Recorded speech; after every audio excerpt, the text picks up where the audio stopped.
Olha, tem uma ideia que é super poderosa e, vamos ser sinceros, bem desconfortável. A tal da desobediência civil.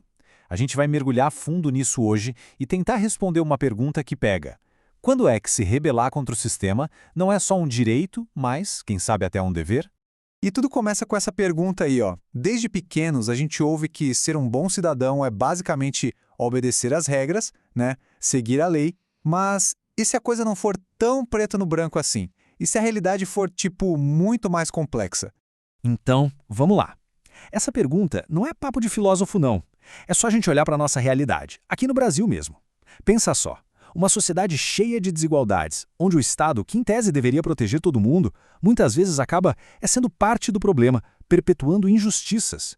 É aí que o bicho pega. Se as leis servem para manter um sistema que oprime, que prejudica as pessoas, obedecer a essas leis faz de quem obedece o quê? Um bom cidadão ou um cúmplice? É exatamente aqui que a discussão fica séria e, cara, fascinante.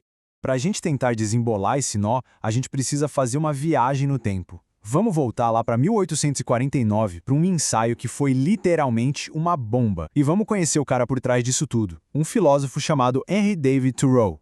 A história toda começa com um ato de pura rebeldia pessoal. Em 1846, o Thoreau vai preso. O motivo? Ele se recusou a pagar impostos. Simples assim. Aí, só 3 anos depois, ele solta o ensaio explicando o porquê de tudo aquilo. Mal sabia ele que esse texto ia ecoar por séculos. E olha, a raiva dele tinha um motivo muito, mas muito sério. A grana dos impostos que ele se recusou a pagar estava indo para financiar duas coisas que para ele eram absurdas, moralmente inaceitáveis. A escravidão, que ainda existia, e uma guerra imperialista contra o México. Essa frase aí resume perfeitamente o pensamento dele. O que o Thoreau está dizendo é algo bem radical, principalmente para a época. A nossa lealdade final não tem que ser com o Estado, com o governo. Tem que ser com a nossa própria consciência. Primeiro vem o que a gente acha certo, só depois a obediência. Para a gente sacar essa ideia, o Thoreau propõe uma coisa. Vamos parar de olhar para o Estado como se fosse algo sagrado, intocável. Vamos pensar no Estado como uma máquina. E como toda máquina, ela pode funcionar muito, mas muito mal. Essa divisão aqui deixa o conflito bem claro. De um lado você tem homens, ou seja, pessoas guiadas pela sua bússola moral interna. Do outro, súditos, que são aqueles que só obedecem, sem nem pensar para onde estão indo. Para o Thoreau, a escolha entre ser uma coisa ou outra era óbvia. E aí que mora o perigo, segundo ele. Esse respeito cego pela lei, sabe? Quase uma adoração.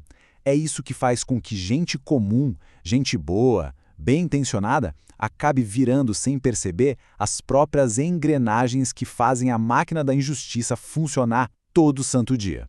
Ele até cria essa imagem fortíssima do servo sem alma.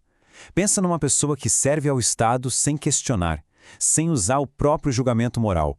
Ele dá o exemplo de militares ou policiais. Essa pessoa, segundo Thoreau, deixa de ser humana em sua plenitude e vira só uma ferramenta, um pedaço de madeira, uma pedra. Ela perde aquilo que a torna humana. Ok, agora vamos dar um pulo no tempo. Como é que essa ideia de 1849 conversa com a gente hoje, com o nosso jeito de fazer política, principalmente na internet? Será que o que a gente faz funciona mesmo?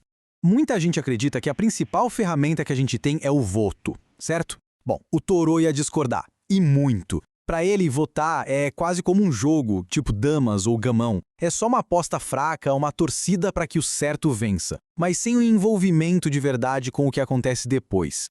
A questão central é essa. A justiça é um negócio sério demais para ser deixado na mão do acaso de uma eleição, ou pior, na mão de uma maioria. Porque, vamos lembrar, a história está cheia de exemplos de maiorias que estavam completamente erradas. A ação real para ele tinha que ser mais direta.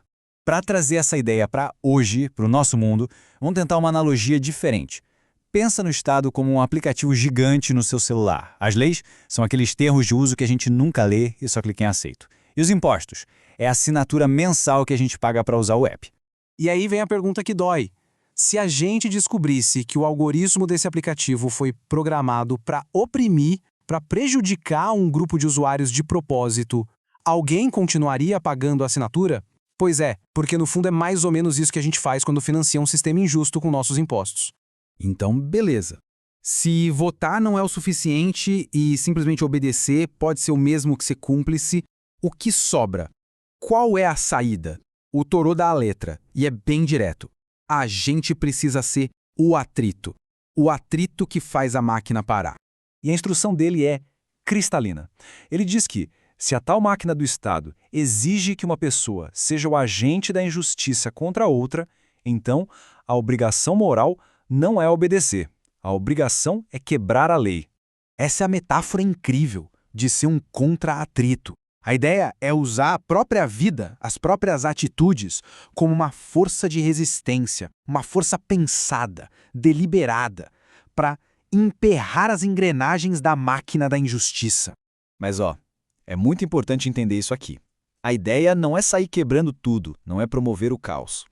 A revolta justa para ele é um ato pensado, calculado. É sobre, primeiro, quebrar o ciclo da nossa própria cumplicidade. É negar a autoridade de um sistema que está errado e, por fim, é assumir um dever ético.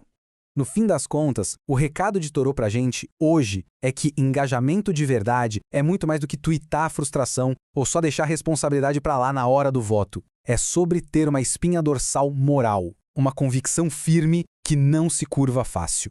E a gente termina com essa provocação. A grande lição da desobediência civil talvez seja esta. Não dá para condenar a injustiça na teoria e, ao mesmo tempo, apoiar ela na prática. Então a questão que fica não é mais se a revolta é justa, mas sim como, no nosso dia a dia, cada um pode ser a areia que trava as engrenagens.